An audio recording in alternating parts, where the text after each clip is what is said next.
Bienvenidos al debate en Razón de Estado. Hoy tenemos la oportunidad de hablar de las medidas de distanciamiento social que se han decretado y de cómo se ve el futuro de estas medidas que ha tomado el gobierno. Hoy tenemos mesa llena de la Fundación Libertad y Desarrollo, a Philip Chicola, director del área política, Dafne Posadas, directora de Relaciones Internacionales, y a Luis Miguel Reyes, quien dirige el área social de la Fundación Libertad y Desarrollo. Bienvenidos a los tres.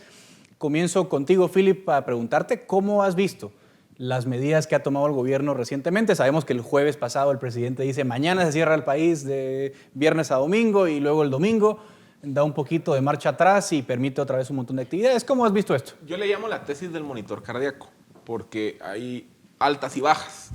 Creo que los eventos de la semana pasada son consecuencia de que hemos visto cómo desde más o menos el 8 de mayo al 14 de mayo el número de casos por día se disparó. Pero eso es normal, digamos, en la curva en la que veníamos. Es normal. Lo que creo yo que aquí estamos midiendo es la reacción de gobierno. Yo creo que el gobierno se asusta cuando ve ese crecimiento tan acelerado en el número de casos y sube el nivel de agresividad en cuanto al cierre y las medidas de supresión, llegando a un extremo que incluso fue distinto y violentó la práctica anterior, en donde previo a todas las medidas agresivas siempre había un periodo de vacatios legis o un periodo de adaptación. Cuando establece el toque de queda, cuando establece la primera suspensión de actividades laborales, incluso hasta cuando estableció la ley seca, dio 2 o 3 días de periodo de adaptación para que las personas se prepararan para ese cierre. Creo que lo más agresivo de la semana pasada fue que literalmente el cierre total se da de un día para otro. Derivado precisamente de las consecuencias no intencionadas, vimos la cantidad de personas que abarrotaron tiendas de barrio, la cantidad de personas que se concentraron en cajeros automáticos, incluso la molestia que se mostró en algunos lugares del interior del país. Las medidas del domingo al lunes creo que marcan, diría yo, una flexibilización y regresamos prácticamente a como estábamos una semana antes. Sí, es lo mismo. La pregunta es, ayer se le hace una entrevista a Dafne al presidente y le dice, mire, la entrevistadora en Guatevisión le dice, mire, ¿por qué usted el jueves cierra el país? Y además anuncia que va a restringir mucho más la actividad productiva y el domingo usted pues flexibiliza las cosas. La respuesta del presidente es, bueno, es que han mejorado los números, pero en 2 días o 3 días. ¿Tú cómo ves esa reacción? Para nosotros los liberales, las restricciones a la libertad son prácticamente inadmisibles bajo cualquier contexto. Sin embargo, hoy vemos que hay situaciones extraordinarias como una pandemia que requieren unas restricciones temporales y parciales a ciertas libertades como la libertad de locomoción.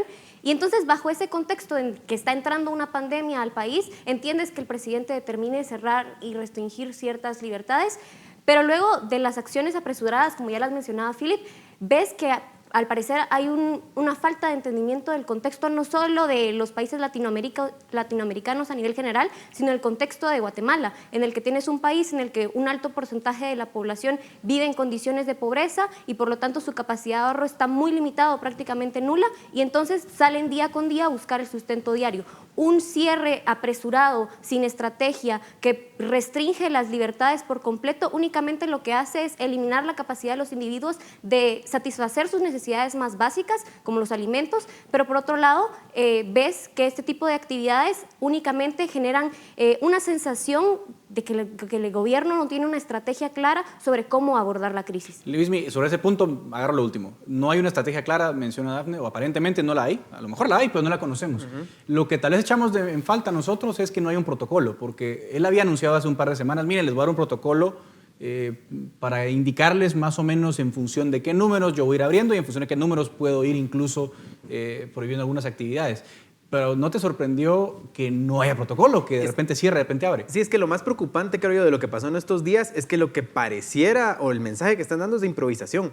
Y eso es lo que preocupa, porque digamos, ya veníamos viendo algunos mensajes. Claro, Guatemala tuvo un cierre temprano, ¿verdad? Que fue una reacción... Que eso fue acertado, digamos. Sí, que digamos, en ese momento pues se dijo que era lo necesario, ¿verdad? Hoy a lo mejor complica un poco, porque al haber cerrado tan temprano, pues también nos obliga a estar mucho tiempo cerrados y eso tiene efectos sociales y económicos los que estamos viendo ya en la calle. Ahora, el problema es que al no tener un plan, ¿verdad? O al parecer que no tienen un plan, lo que nos está pasando es que vamos a estar en una situación en la que conforme tengamos picos, ¿verdad? Un poco lo que decía Philip, el gobierno puede ser que tenga este tipo de reacciones y eso lo que da es incertidumbre. ¿verdad? Y provoca este tipo de problemas. Y al final, lo que vimos el fin de semana fue la gente apuñuscándose, diría el presidente, ¿verdad? En las tiendas y en los lugares de venta de abarrotes y de otros productos de comida, porque pues se improvisó, ¿verdad? Y digamos, si vamos a estar viendo eso a lo largo de este tiempo en el que vamos a estar con una subida de casos, pues se nos va a complicar aún más la situación social. Hay un estudio de la Universidad de Yale que hemos comentado en algún momento, Philip, que también plantea una cuestión. Dice, y el título del estudio es: ¿deberían los países de ingresos bajos tomar las mismas medidas de distanciamiento social que los países ricos? Lo traigo a colación por lo que le preguntaba Luismi del protocolo. Eso es como comprarse un traje, ¿no? El sastre tiene que hacerte el ajuste. Sí, sabemos que hay unas medidas generales, que hay unas recomendaciones, unos lineamientos universales, pero también hay que ponerle un poco de contexto a esas medidas. En países pobres como el nuestro, ¿por dónde debería ir la cosa? Al final lo que dice el estudio de la Universidad de Yale es: países pobres, con alto grado de informalidad, con poblaciones que viven debajo de la línea de la pobreza, con clases medias pues relativamente débiles. El problema que hay es que cuando las medidas de distanciamiento social son demasiado agresivas, el efecto económico y social de esas medidas es marginalmente más alto o comparativamente más alto que en los países ricos. Entonces, el estudio lo que termina diciendo es: vean, un país pobre no puede hacer lockdowns tan severos o medidas de cierre tan severas, porque tarde o temprano el efecto económico va a ser demasiado grande. Entonces, la Universidad de Yale, el estudio de la Universidad de Yale lo que termina diciendo es: hay que buscar cómo adaptar las medidas sanitarias generales a la realidad propia del país, permitiendo que haya cierto grado de actividad económica, sobre todo pensando en que la población no puede aguantar el mismo tiempo que aguantaron, sobre todo en Europa, en Estados Unidos, con el cierre absoluto, ¿verdad? Yo lo que... Perdón. Pero sobre este punto que menciona Philip, también hay otra variable que es muy importante traerla a colación, que es la variable de la debilidad institucional que tiene nuestro Estado de Guatemala. O sea, es decir, llevamos más de 2 meses en encierro y no se ha ejecutado ni el 5% del presupuesto que se aprobó para atender las necesidades de la emergencia. Entonces, si vas a cerrar, proveerle a las personas los medios para subsistir. De lo contrario, permíteles que ellos sean quienes vayan a buscar los medios para subsistir. Y esto implica que les permita salir a la calle con ciertos protocolos de sanidad, porque obviamente la libertad implica también responsabilidad, y eso es lo que se tiene que hacer ante una debilidad institucional. Es que yo lo que veo es que tenemos lo peor de todos los mundos, porque no tenemos posibilidad de hacer un cierre real. Creo que lo que se está viendo hoy en las calles es que la gente está saliendo a trabajar, la gente está viendo cómo subsiste, porque no se puede quedar en su casa muriéndose de hambre, ¿verdad? Eso es una realidad. No tenemos un sistema de salud que pueda responder a la pandemia, ¿verdad? Que es, digamos, el caso de Costa Rica, por ejemplo, ¿verdad? Que Costa Rica tiene un sistema de salud que ha construido por muchos años que le permite hacer seguimiento personalizado a las personas que están infectadas y demás. No lo podemos hacer tampoco. Tampoco podemos ejecutar los presupuestos de emergencia, ¿verdad? Ahí vemos que el hospital del Parque de la Industria está con problemas presupuestarios. Vemos, por ejemplo, que el Ministerio de Salud no ha ejecutado a estas alturas casi nada de su presupuesto. Entonces, al tener todas esas variables, lo que tenemos que hacer precisamente lo que decías, un traje a la medida. Guatemala tiene que encontrar cuáles son esos espacios en donde puede ejecutar algo. Yo creo que hoy se han dado algunos buenos mensajes. Por ejemplo, hoy el vicepresidente Castillo decía, necesitamos que las mejores mentes del país vengan a darnos algunos consejos. Entonces creo que ahí, digamos, si se logra armar un equipo multidisciplinario, también ayer el presidente habló ya de la comisión en contra del coronavirus. Sí. Entonces, digamos, son 2 espacios de acción, ¿verdad?, que a lo mejor pueden dar algunas luces interesantes sobre cómo actuar frente a esta comisión. Nosotros escuchamos al doctor Edwin Asturias, que por cierto fue invitado a Razón de Estado hace un mes, bueno, 2 veces, hace un mes y hace un mes y medio. El doctor Edwin Asturias, que ha sido muy activo además en las redes sociales, en las entrevistas, ha dado información muy valiosa, es una persona además muy preparada, muy capaz. El presidente lo nombró jefe de esta comisión, pero el presidente dijo que en esta comisión va a haber gente del sector económico, social, etcétera. Es que esa es parte de lo importante. No, ese es un poco lo que hace falta, Philip, porque también estamos aquí claro, los médicos tienen una visión, pero hay que evaluar los costos de las medidas y demás. ¿Cómo ves esto? ¿Llega tarde? A ver, yo creo que tendríamos que esperar a que ya haya un acuerdo o el marco normativo para evaluar la comisión, pero de lo que se sabe al día de hoy, se sabe que va a tener participación de representación del sector privado, obviamente la comunidad científica de Guatemala, de la comunidad de epidemiólogos, solo obviamente lo va a dirigir pues un médico con una enorme trayectoria tanto académica y profesional. Yo sí creo que esta comisión tiene que ser multisectorial para que la discusión de las medidas sea lo más integral y holístico posible. Y precisamente que esta comisión no solo se enfoque en determinar cuál es la estrategia para contener el virus, sino la estrategia de reapertura. Claro. Y sobre todo la estrategia de reapertura sostenible, porque lo que no puede pasar es que entremos en una dinámica en donde abrimos 2 semanas, después nos asustamos, cerramos 3 días, volvimos a abrir 3 semanas, después cerramos 1 semana. Esa dinámica del abre y cierra sería muy, muy, muy nociva para la economía. Entonces yo creo que esta comisión está llamada a, bueno, decir, ok, ¿cuál es la estrategia para contener el virus? Es esta, ok. ¿Cuál es la estrategia para la que reapertura económica se pueda dar con la mayor celeridad posible, permitirle sobre todo a las personas más vulnerables en la informalidad, las personas que su situación laboral está en una condición muy precaria, que puedan salir a buscar el sustento, minimizando obviamente los riesgos que pueda tener para el sistema de salud? Yo creo que ese es el gran reto que se le viene a la comisión, y el hecho de que vaya a tener participación de diferentes ramas del sector privado, de economistas, de expertos en el mundo comercial, junto con la visión médica, pues me da esa sensación positiva de que quizá pueda salir. Ahora les lanzo una pregunta, perdón que interrumpa, pero también pensemos un poco en el futuro de las medidas. Dafne ya mencionaba un tema del límite a las libertades, ¿no? Vemos asintomáticos forzosamente internados, el presidente defendió esa postura en su entrevista. Están Y no forzosamente muy bien tratados, no muy ¿verdad? bien tratados, muchos de ellos hemos visto algunas quejas, ¿no? Entonces te obligan, tienes coronavirus, aunque no tengas síntomas, te internan, te mantienen ahí un tiempo. Él dice, no los puedo mandar a su casa porque aquí no hay condiciones para aislar a la gente.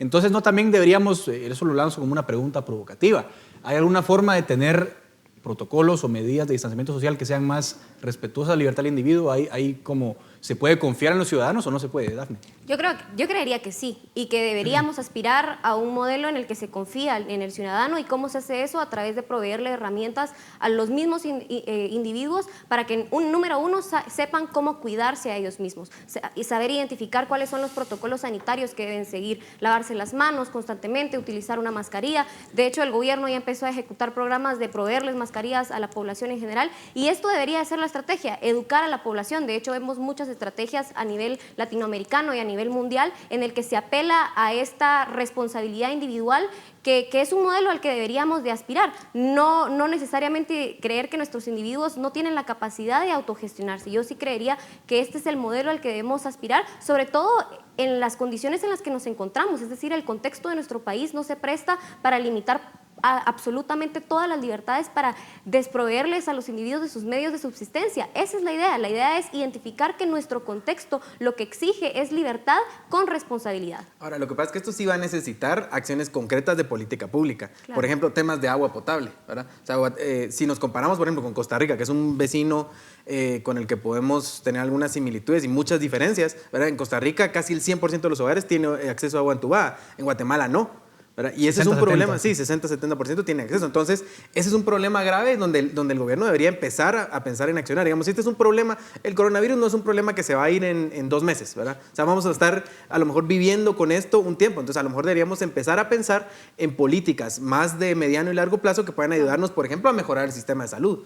Claro. Esa es clave, a mejorar el acceso al agua entubada. Si lográramos avanzar en esos temas como un resultado de la crisis del coronavirus, yo creo que sería un gran éxito para el país empezar a pensar en función de esto. Y ojalá sean ideas que puedan salir de estos espacios multidisciplinarios donde se va a discutir el tema. Yo creo que Luis Miguel decía algo muy importante.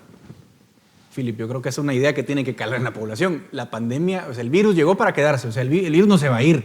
No nos estamos encerrando, a veces la gente confunde un poco las ideas, no nos estamos encerrando para nunca enfermarnos. Y que la cuarentena no mata un virus. Claro, la cuarentena no mata el virus, nos estamos encerrando para evitar colapso del sistema sanitario, pero obviamente hay que volver a la vida en algún momento. Como la influenza.